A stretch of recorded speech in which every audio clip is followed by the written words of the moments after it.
toca para Eugênio. Este dispara, faz, ao posto, marcar. Dentro e duplamente honrado.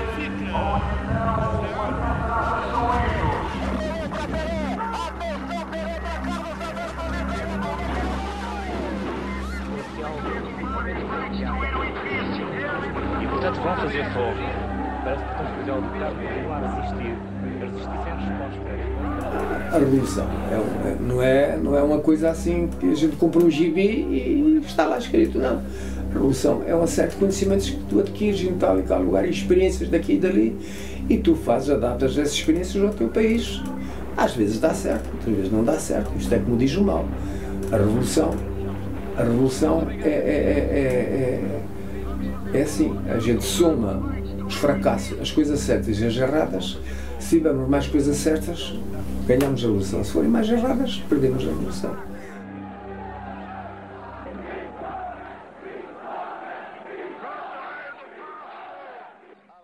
E é essa, a coisa vai evoluindo assim, e depois é claro que as coisas vão se tornando cada vez mais radicais, quer dizer, radicais. E o Jango parecia sempre do lado das coisas mais radicais. Então, no dia 13 no dia 13 de março, num comício da Central do Brasil, ele proclama a lei da reforma agrária, que era uma lei radicalíssima, não era radical, era radicalíssima. E depois, logo a seguir, faz um discurso ultra-radical no Automóvel Clube, apoiando os sargentos que também se organizavam. Estavam organizados nacionalmente, os sargentos do Exército e da Marinha, e os fuzileiros navais e os marinheiros estavam organizados no sentido da revolução, de tomar até o poder. Bem, e há um grande apoio, e aí dá-se o golpe.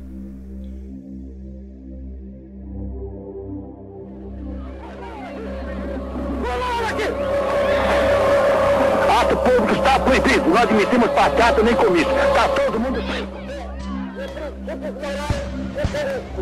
Que refletem a alma brasileira. O presidente da República poderá decretar um recesso no Congresso Nacional. Artigo 2º. Poderá decretar ao receber das mãos dignas de Vossa Excelência esta simbólica faixa presidencial, sinto-me duplamente honrado. O golpe, digamos assim, não foi coisa que surpreendesse as pessoas, não surpreendeu ninguém, nem o próprio presidente, isto é bom que se diga. Todo mundo esperava que houvesse um golpe. E até pelas demonstrações públicas que eles faziam, aquelas chamadas marchas com Deus pela liberdade, era uma indicação segura de que havia uma conspiração em marcha, de que havia movimentos sociais que apoiavam uma mudança, que eram contra reformas de base e apoiariam qualquer golpe militar. Não se sabia bem se era para depor o Jango ou para não depor, etc. Mas uma mudança que impedisse os comunistas de chegar ao poder. Isso era o que se falava nisso. Bem, por outro lado, havia muita imprevidência. Do outro lado, também se achava que aquilo era fácil, se a direita levantasse a cabeça, que era fácil de cortar-lhe a cabeça. Bem, então eles saem, com o golpe, saem lá de Juiz de Fora, mas imediatamente o pessoal que apoiava o Jango, o pessoal da aeronáutica, o pessoal enfim, sobretudo do Rio, prontificaram-se logo para levantar voo e foram umas bombas assim ao lado da estrada onde é que eles vinham de autocarro.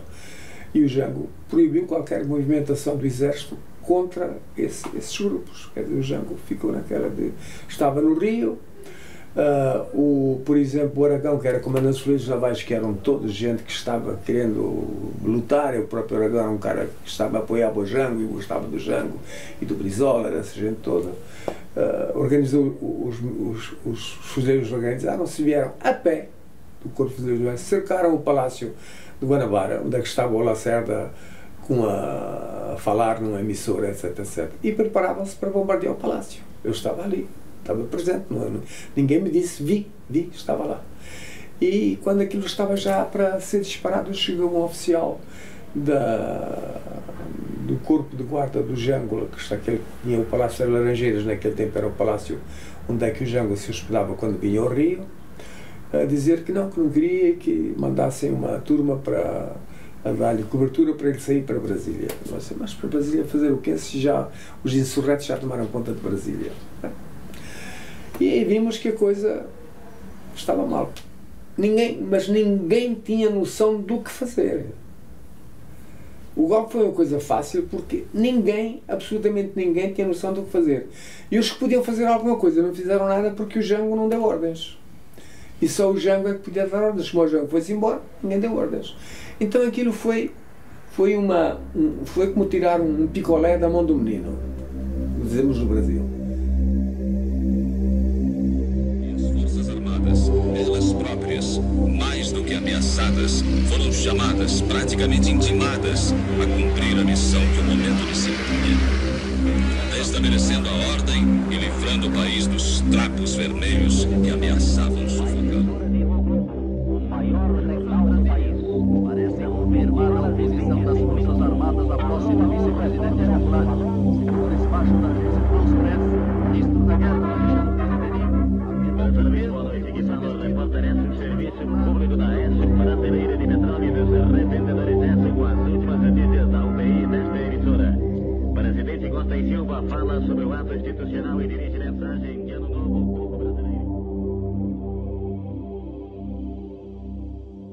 Então, depois disso, o que aconteceu comigo? Eu ainda andei por aqui, por ali, para ver o que falava-se que havia resistência aqui, resistência lá, mas não havia resistência em lugar nenhum. Então, ficámos todos uns assim, todos, olhamos para os outros. O Partido Comunista também não tirou nada, só 6 meses depois é que o Partido Comunista tirou uma informação dizendo que o golpe, o que era o golpe, mas que o golpe havia de passar, etc. Eu estive numa reunião, tinha gente do partido, e gente da Ação Popular e de outros grupos, etc., em que estava lá uma senhora que era espanhola.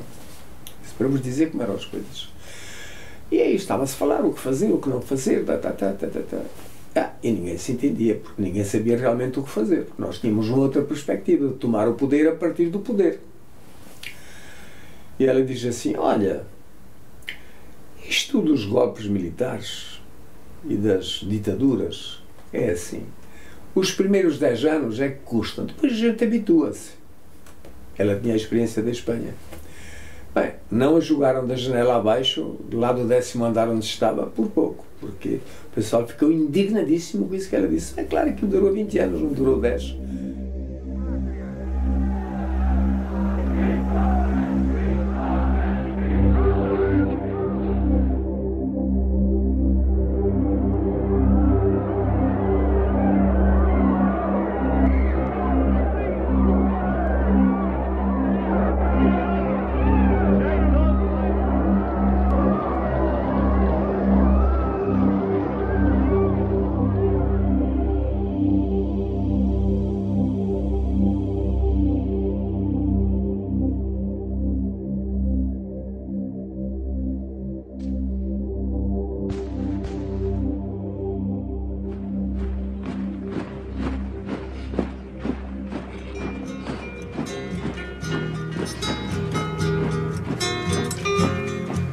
Caminhando e cantando e seguindo a canção, somos todos iguais, braços dados ou não, nas escolas, nas ruas, campos, construções. É evidente, é isso mesmo, as pessoas vão se habituando, é aquela forma de estar, vão se habituando e vão cada vez resistindo menos, e a resistência depois vai acabando também. Estava lá, depois eu acabei, pronto, também não tendo para onde ir. E aí o pessoal da Embaixada de Cuba, que eu estava muito ligado, disse, olha, vai para a Embaixada do México e depois lá se verá. Então fui para a Embaixada do México, eles receberam-me lá, já estava à minha espera. Já lá tinha um monte de gente. E depois fui para o México, passei lá uns meses e depois fui para Cuba, onde fiz treinamento. Estive em Cuba e depois fui e voltei, mas sempre, nunca saí da Europa, de Europa, Cuba, Europa, até que depois resolvi regressar, que não era à vontade, não era, havia gente que achava que eu devia ficar por ali, que eu devia ir para a China, etc, mas eu disse, não, o meu compromisso é com o povo brasileiro, não é com a China, não é aqui com Cuba. Em Cuba vim aqui porque são os meus amigos, é aqui que eu fiz treinamento, etc. Acho que Mas eu tenho de voltar para o Brasil. Ainda passei um tempo fora antes de chegar ao Brasil. A partir de 71 há um declínio realmente grande, porque já as pessoas ou saíram, ou estão presas, ou morreram, e na prisão não se faz revolução, os que morrem também não fazem, e os que saíram também não fazem. Então era só esperar o tempo em que aquilo acabasse. Foi o que eles fizeram. Quando o Geisel chegou ao poder, ele percebeu claramente que não havia nada mais para... Então, ainda foram presos alguns miúdos e tal, mas assim, deixando-os à vontade, sem criar nenhum problema. Ora bem, então eu nesses anos, depois eu fui para Goiás, quando eu conhecia muito aquele centro, então quando fizemos esse partido, o Partido do Estado dos Trabalhadores, os nomes eram sempre muito pomposos.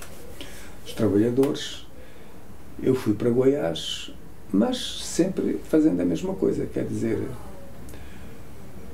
conversando com as pessoas, mantendo-as firmes no seu propósito de mudança, etc, ajudando aqui, ali, etc. Fazendo coisas assim, ensinar meninos a ler às vezes, ou outras coisas parecidas com essas, quer dizer, porque guerra mesmo não se fazia. Agora, mas aí resolveu-se que era preciso fazer uma implantação no Rio do partido. Eu disse, olha, eu sempre disse o seguinte, a cidade é o campo do inimigo, o campo é o nosso campo. No campo o inimigo não existe praticamente. Então o campo é o nosso campo. Agora, a cidade é o campo do inimigo, onde ele está presente em todo lado e nós não estamos presentes em todo lado. Mas lá vim para o Rio, passei na Bahia, vim para o Rio, e depois no Rio acabámos sendo presos. Pronto. O trajeto é assim, fomos denunciados por uma outra organização, etc. E acabámos sendo presos. Pronto, eu vou preso e eu sempre tive a decisão comigo, era uma decisão que eu tive sempre, desde que estive enfim, que entrei nessa vida de guerra, de não me deixar prender vivo.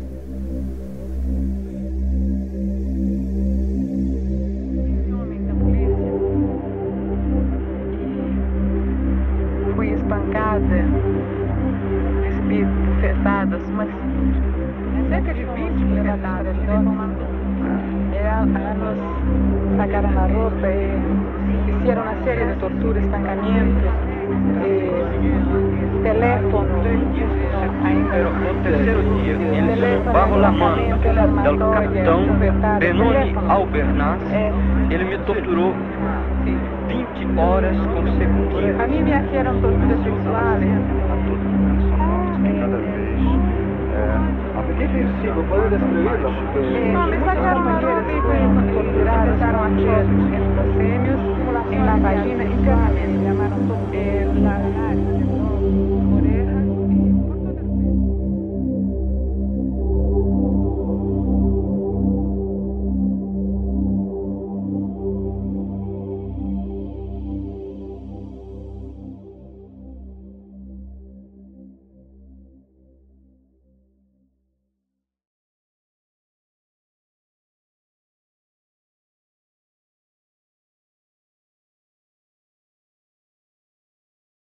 A tortura fazia parte dessa implantação. Quer dizer, a tortura não apareceu por acaso.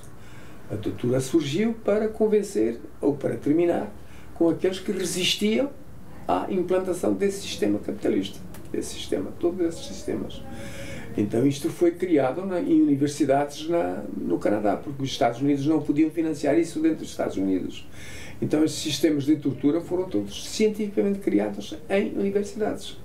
E para o Brasil vieram agentes para ensinar os brasileiros, uruguaios, argentinos, etc, e chilenos, a como torturar. Não era uma tortura assim de damos umas pauladas nos sujeitos, como fazia a polícia antigamente, etc. Não.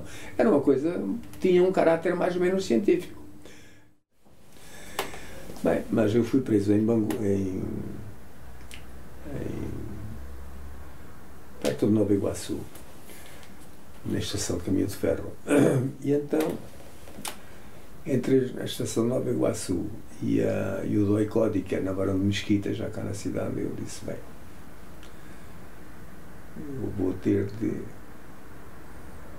de morrer logo, porque não sei o que é que vai ser. Eu já ouvia falar na tortura e já sabia como é que eles torturavam, etc. Mas pronto, então lá fui, cheguei lá, fiquei logo, como todas as pessoas ficam quando vão ser torturadas, seja homem, seja mulher, seja quem for, homem ou mulher. Torturavam sempre nu. Numa sala assim mal iluminada, maior que esta um pouco, mas mal iluminada. Vias logo um grupo de sujeitos mal encarados, não é? E que antes de fazer qualquer pergunta logo te davam umas porradas, não é? Enfim, te amaciavam, como diziam eles. Bem, então vim lá no meio daqueles sujeitos todos e eu. A única coisa que me lembrei durante todo o caminho foi de uma coisa que eu li no Mao, que era assim, que é assim, aliás. Ao inimigo não se dá informações, nem se teme. Eu diria isso ao contrário. Ao inimigo não se teme para não se dar informações. E não se teme significa que tu tens de fazer alguma coisa que te demonstre a ti mesmo, não é a eles, a ti mesmo, que não estás com medo deles. Ainda que tenhas medo. Porque é pavoroso, não é nada simples de enfrentar a tortura. Um sujeito, as pessoas têm medo mesmo. Têm medo, têm receio. Não sabem o que vai acontecer, mas se a gente se amedrontar, responde. E depois respondam uma, a duas, a três. Foi o que aconteceu com as pessoas que responderam uma vez. Tiveram de responder segunda, terceira, quarta, quinta, sexta e nunca mais pararam. Nunca mais pararam. Continuavam a apanhar e iam dizendo sempre coisas. Pronto. Então, quando eu estava lá no meio daquilo, veio um sujeito lá, por acaso, veio um sujeito lá para me agredir e eu, quando ele vinha, eu levantei o braço e dei-lhe uma porrada assim na cara que trau, caiu. Não. Aí eu nem tive tempo de raciocinar nada, quer dizer, aquela turma, eram uns 6 ou 7, 5 ou 6, sei lá, caiu em cima de mim e eu, pronto, aquilo fiquei reduzido a um monte de gente. Aí os insultos para cá, insultos para lá, etc, etc, etc, etc. Mas eu só sentia as pisadas, os pontapés, etc, etc, essa coisa toda. E vamos fazer isto, vamos fazer aquilo. Eles ficaram ofendidíssimos com aquilo. Também ficaria. Então, aí fui logo para o pau de arara. Logo de caras. Tem um pau de arara que é uma coisa terrível. Eu acho que de todas as estruturas o mais terrível é o pau de arara. Tu ficas à mercê deles para o que eles quiserem. E pronto, e aí eu percebi, à partida percebi que eles não estavam habituados a esse tipo de coisas e que paravam quando eu soltava aqueles insultos muito soezes, muito feios, muito sujos, etc. Coisas que eu nem imaginava que soubesse, mas como eu sou de uma terra, sou de lá atrás dos montes, onde é que as pessoas, entre cada duas palavras, soltam uma asneira. E depois da fronteira, na fronteira de Espanha, onde os espanhóis falam sempre o asneiro e depois é que falam alguma coisa. Então aquilo tudo veio, todo o meu cultural veio ao de cima e aquilo não foi fácil. Quer dizer, bem, e aquilo continuou. Depois tiraram, puseram na cadeira do dragão, sei lá, até que, eu não me lembro mais, desmaiei, tiraram-me e botaram-me numa cela, pronto.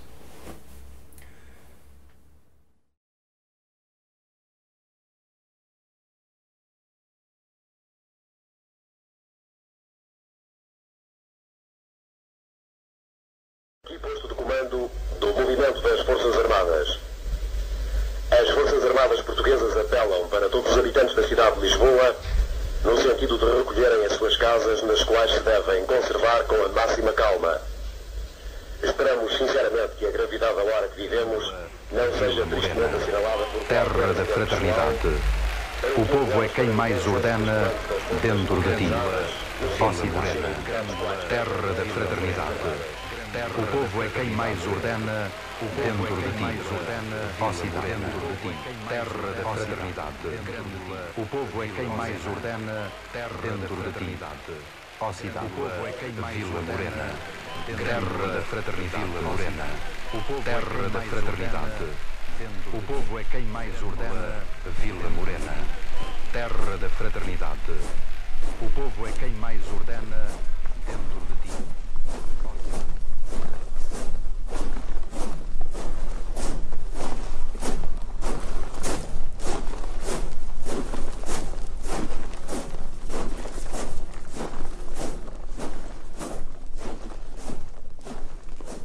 Sei que estás em festa, pá. Fico contente enquanto estou ausente. Guardo um cravo para mim. Eu queria estar na festa, pá, com a tua gente e colher pessoalmente uma flor do teu jardim.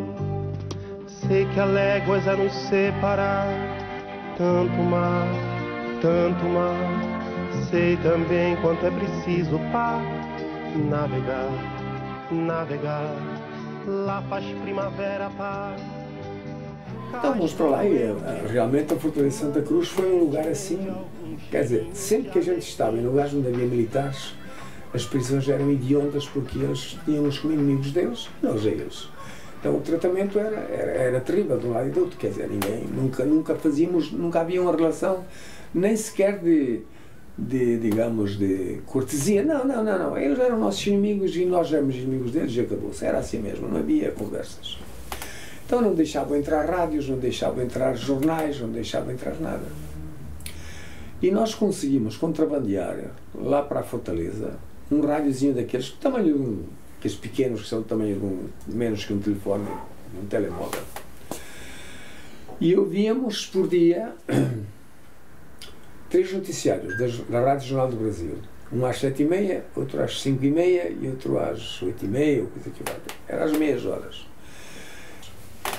Então, um dia de manhã, estávamos lá, deitados ainda e tal, e aí o sujeito que estava de dia para ouvir o rádio, que era um tipo chamado Ottoni, que era de São Paulo, era de Campinas,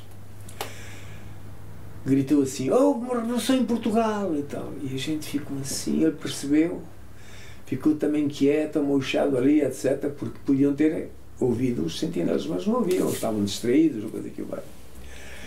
Aí depois ele ouviu o noticiário todo, então depois nós fomos indo para lá, para aquele canto e tal, lá soubemos então que havia tido aqui uma revolução em Portugal.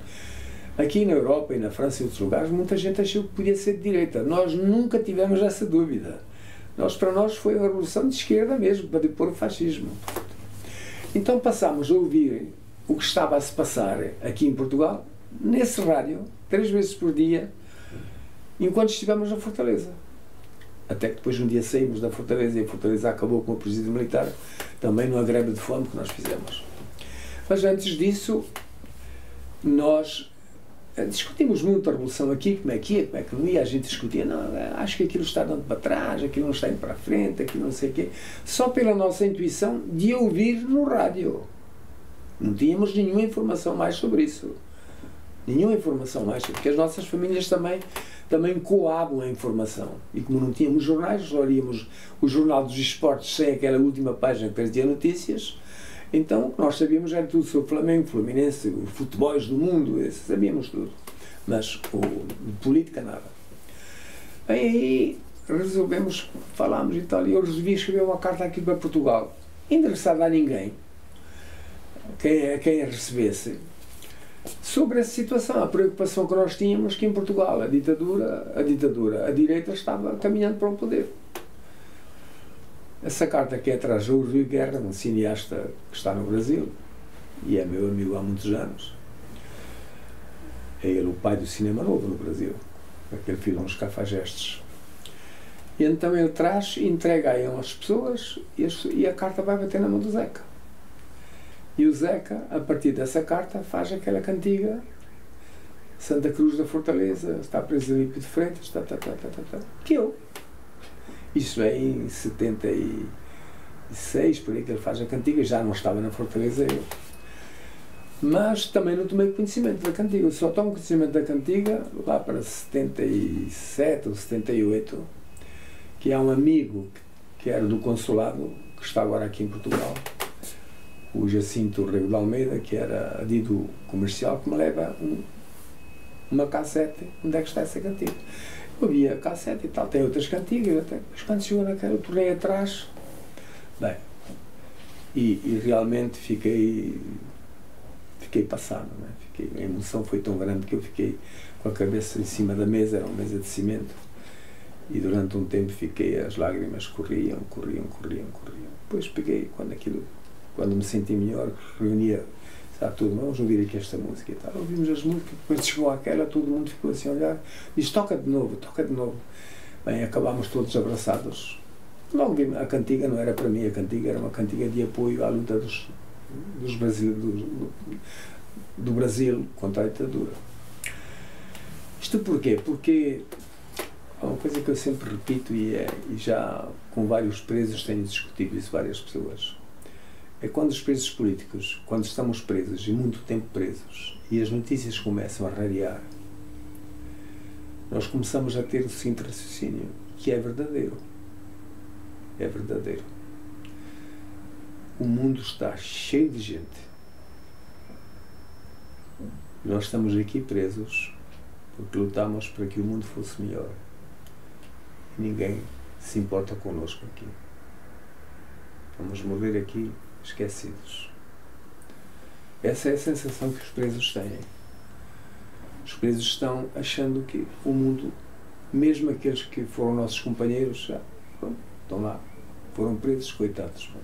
Então que ninguém nem se lembra de nós mais.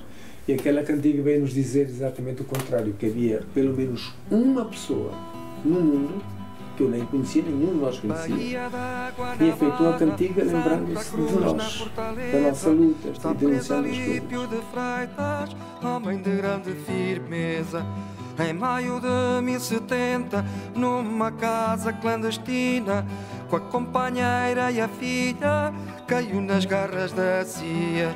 Diz aliviar nossa gente, quero que saibam aí, que no Brasil já morreram na tortura mais de 1000.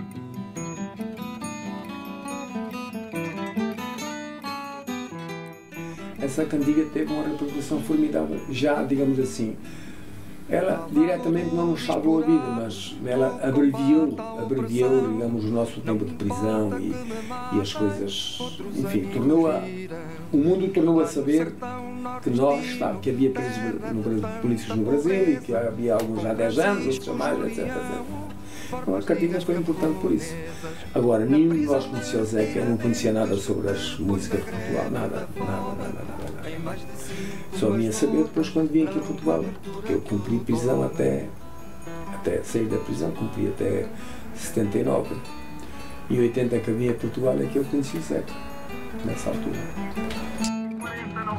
Fascistas da mesma igualdade ao tempo Carlos Lacerda. Sabei que o povo não falha, seja aqui ou noutra terra. Em Santa Cruz há um monstro, só não vê quem não tem vista. Deu 7 voltas à terra. Então, a democracia para mim não é que já pode ser que a Constituição seja muito porreirinha. É prática. A democracia é uma coisa prática. É a vida das pessoas. E a vida das pessoas é uma vida de escravidão, uma vida de servidão, é uma vida que não é vida nenhuma. Aqui em Portugal e em outros lugares, quer dizer, porque pôr um parlamento ou pôr isto, qualquer ditadura pode pôr, se não tem nenhum problema. Mas qualquer governo pode ser feito de ladrões, há meia dúzia de pessoas. Por exemplo, aqui em Portugal, ao mesmo tempo que há um número de pobres crescente, há um número menor de ricos todos os anos. Então a democracia é exatamente, é ter escola, é ter saúde pública, é ter transporte, é ter educação, é ter acesso à cultura. Eu acredito sempre que o mundo pode melhorar, senão não estava nisto. Aos 85 anos estava aposentado numa praia de terra para o ar. Mas não, continuo nisto porque eu acho que as coisas vão mudar mesmo, elas têm de mudar. A humanidade não foi criada para isto, a humanidade existe para ser feliz. Para as pessoas serem felizes, para os homens serem felizes, para se chegar ao que o Zeca dizia, à capital da alegria. É isto mesmo. E é isto que faz com que a gente continue. A mim, tranquilamente, me basta no que tenho, até tenho demais. Mas isso não me interessa a mim, quer dizer, deu a sorte eu ter isto. Mas podia não ter algum tempo, porque eu só tinha muda de roupa, estava feliz como estou hoje. Ou talvez até mais, sei lá. Mas a mim o que me interessa é poder participar desta luta. Todos os dias, sem me esquecer que o mundo só muda se nós o empurrarmos, o mundo só caminha se nós o empurrarmos, senão volta para trás, volta a girar ao contrário. E isto não é responsabilidade minha, nem tudo, é todo mundo, e a gente tem de convencer as pessoas. Convencer as pessoas é que todos nós temos a obrigação de fazer caminhar o mundo no sentido certo, no sentido correto. Ninguém está isento disto, que ninguém é herdeiro de nada aqui. Aqui somos todos construtores de um mundo novo, ou então esse mundo novo não existirá se todos não formos construtores disso. Todos. Uns mais, outros menos, uns num lugar, outros noutro lugar, uns plantando batata, semeando batatas ou plantando mandioca, outros governando sendo ministros, outros sendo engenheiros, outros sendo pintores, mas todo mundo, este conceito das coisas é capaz de fazer com que o mundo seja realmente aquilo que nós achamos que deve ser e que outros já pensaram antes de nós. Quantos? A gente ajuda, havemos de ser mais ou vencer, mas há quem queira deitar abaixo o que eu levantar. A bucha é dura, mais dura é a razão que assusta. Só nesta rusga não há lugar para os filhos da mãe. Não me obriguem a vir para a rua gritar, que é já tempo de embalar a trouxa e zarpar.